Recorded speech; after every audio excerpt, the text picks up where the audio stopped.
Hi, it's Dr. Maria Harriet Stack, and I'm speaking to you quite late at night here from London, or just outside London. And it's a video really for my followers in New York and in California. And I did a video on the makeup, the makeup, no makeup look this morning, and I just wanted to go over it again, especially for my American followers. Now tonight I have a little bit more makeup than I had this morning. I'm more camera ready than I was this morning, as it was the kind of just a daytime look. But tonight I'm a little bit more polished. But I've basically haven't had to add any more makeup than I had this morning. Just I've added some little extra things that I will tell you about. But I will just start by telling you basically how I get this look day to night, and it actually works very well. Of course, it would be great to have a professional makeup artist like the film stars in Hollywood have. You know, they've got professional makeup artists, but I have, because of the situation, to know all about it, I have spent a lot of time in bed and you know, watching makeup videos from America and from France, and just looking at the different looks that people want. And you know, I think a little bit of colour on the face enhances your features, because the face we all have beautiful eyes, beautiful cheekbones, beautiful skin, and I think we can enhance it with some makeup, but less is more. But the trick is to have the right sort of combination, and to have a sort of skincare regime in number one, and second of all foundation, and third of all setting all of that, and then fourth of all things like the extras, you know, your eyes, your eyebrows, and then lips, and then blusher, bronzer, contour, and powder, and there's another thing, a fix, hydration fix that we have to polish that all off.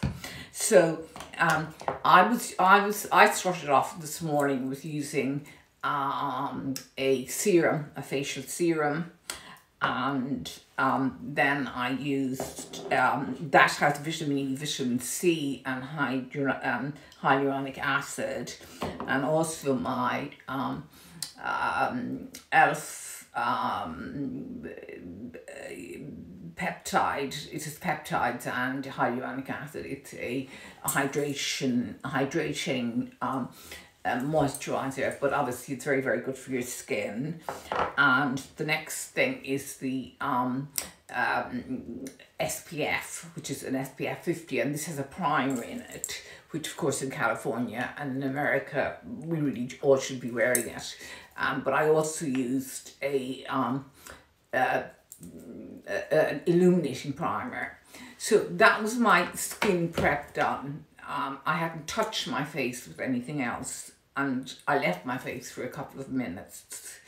And then I started with my eyes, and I used this fairly iconic Tarte Double Juicy Beauty Shape Tape concealer on my eyes.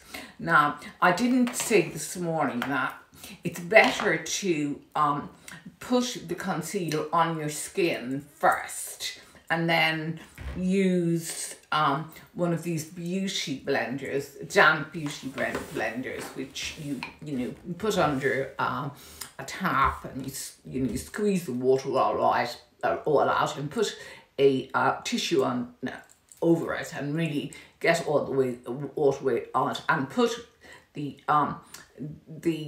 sponge on the tip of the concealer and put it on your eyes and under your eyes, but just leaving a little bit of here and a little bit of here clear, so there's just a fraction that you don't hit with anything there under your eyes.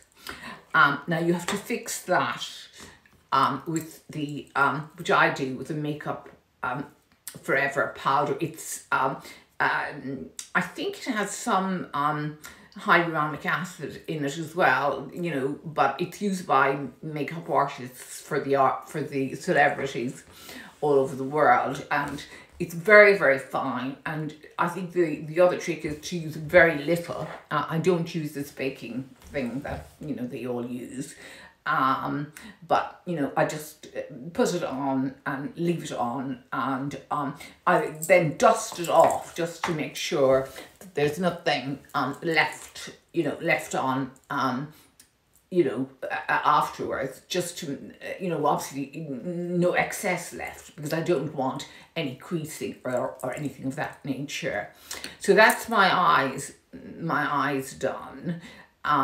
So then I leave that, and I come to the foundation. I've got a number of different foundations. This morning I used NARS, and again the best way of doing that is putting it on your hand, placing it on your hand, and using this brush, which is you know, shall we say wet still, and putting it on your hand, dabbing it into your hand, and then just, you know, dabbing it over your face, you know, just like that. And so, you know, you're not getting a you know, just a very light, you know, sort of touch, pat in your face, rather than, you know, with a brush, you know, really harsh pushing down. Even though I have loads and loads of brushes, I'm using this at the moment. Now, the next thing is contour. I have a contour that I use, and you know, I just use a small amount of contour, about an inch, and it doesn't go beyond here and here. So we're talking about that amount of contour. It takes quite a long time to blend in. You got to just be prepared for that. And then I use some on my forehead and under here, just to you know, chisel, give this chisel look, an angulated look, because I love that sort of angulation in my face, because of my anatomy training. You know, obviously I know the different bones in the face, and etc, etc. So I like prominence of certain bones, and the aesthetic look of a face, because I studied facial anatomy for long enough. So I have more expertise in actually what is behind the skin, as well as you know, obviously makeup artists who know the skin, but they have not the expertise that I have as a doctor, because we did anatomy of the face. Although in those days I wasn't, never even dreamed I'd be doing anything of this nature in those days. If any of you knew me way back then, you knew I was a student, and I didn't have the money for any of this, or the, you know, technology or anything like that.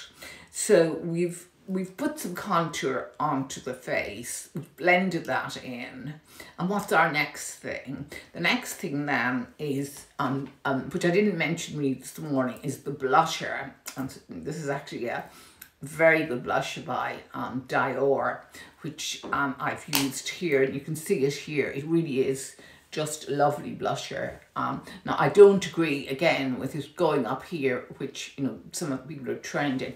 I just want it here. I don't like it sort of going up